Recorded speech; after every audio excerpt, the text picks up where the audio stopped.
Arsenal shall deliver. Arsenal didn't really deliver.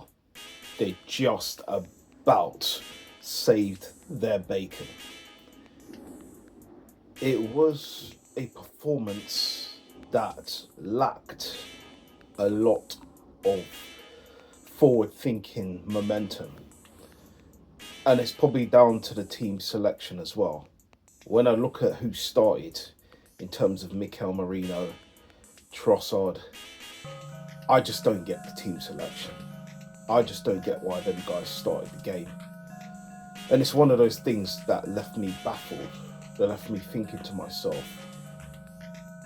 is this true that Mikel Arteta just wants us to just sit back and just play for a 0-0 draw and hope for the best? Because when you're setting up with a team like that, you're basically saying, cool, we don't want to win this game, we're just trying to hold on here for a draw. And that was the frustrating thing about today's game. But he made the changes at half time. He brought the players in that should have been playing from the start, in my opinion.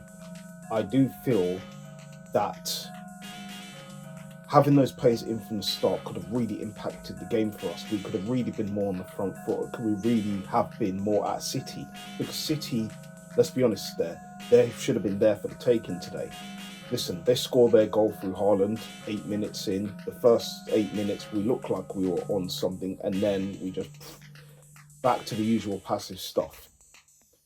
Erling Haaland's goal came from us just being too narrow, too crammed in that midfield, and he found a way out to pass the ball, and then he kept sprinting on, and no one really tracked his run for him to go and finish. But it is what it is. He always seems to do this against us. But that's the frustrating thing, that we should have locked him down a lot better. But it's down to the team selection for me from the start. If we obviously had the team selection right, then this game probably would have been a different game. Eze from the start, and if we had him in, taking on players, I don't understand though why Noni Madueke was taken off.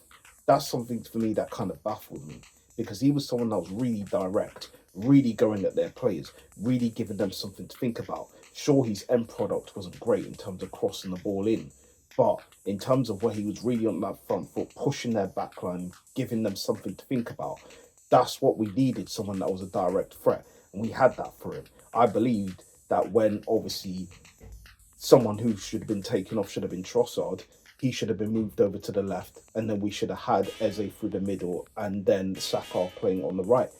And I think we would have really got more at them and really put City under immense pressure.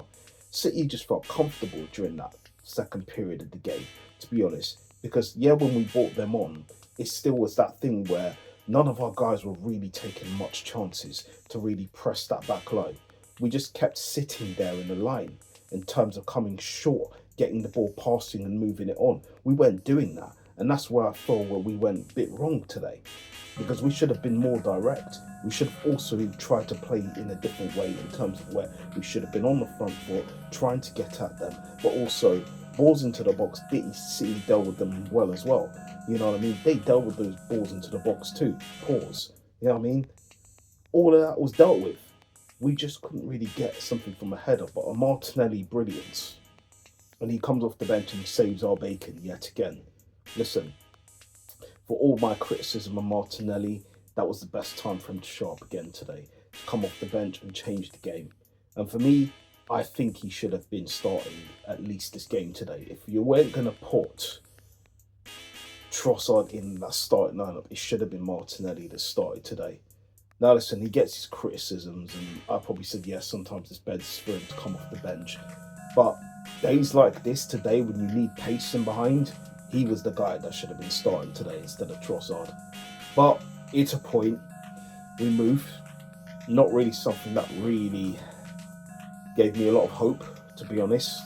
It's something that makes me go, this is going to be a long, long season for us. Because if we continue to play this way, where these guys are not going to try and pass and move and try and, come short to get the ball in terms of trying to invent new ways to get past the back line, we're going to have some serious problems this season. We're going to also find it hard to link up with Gokares as well. He's going to be isolated most of these games. We do need to also try to play to his strengths too. And at times we weren't doing that. So, very frustrating game to watch. Listen, I do think Saliba shouldn't have started today as well. I think we should have stuck with Mosquera because I think that was probably the catalyst as to where you're starting someone in that's coming back from an injury, potentially shouldn't have started today. Now people will say, oh, well, you said about Saka starting, but the thing is with Saka's really important, you know what I mean? And no one really can do in the squad what Saka can do. But with Mosquera, he's been playing well these past games. I just didn't think it deserved for him to be coming off, with 1 minute to go during the game for him to get an appearance. That was mad. But listen, the change for Yuri Timber to Martinelli worked because Martinelli saved our bacon today. But if he did save our bacon today, this would have been a different video. I would have been going all in on Mikel Arteta, literally. But it is what it is. It's a point. We move. Till next Arsenal shall deliver. I'll give you my Arsenal delivery later on.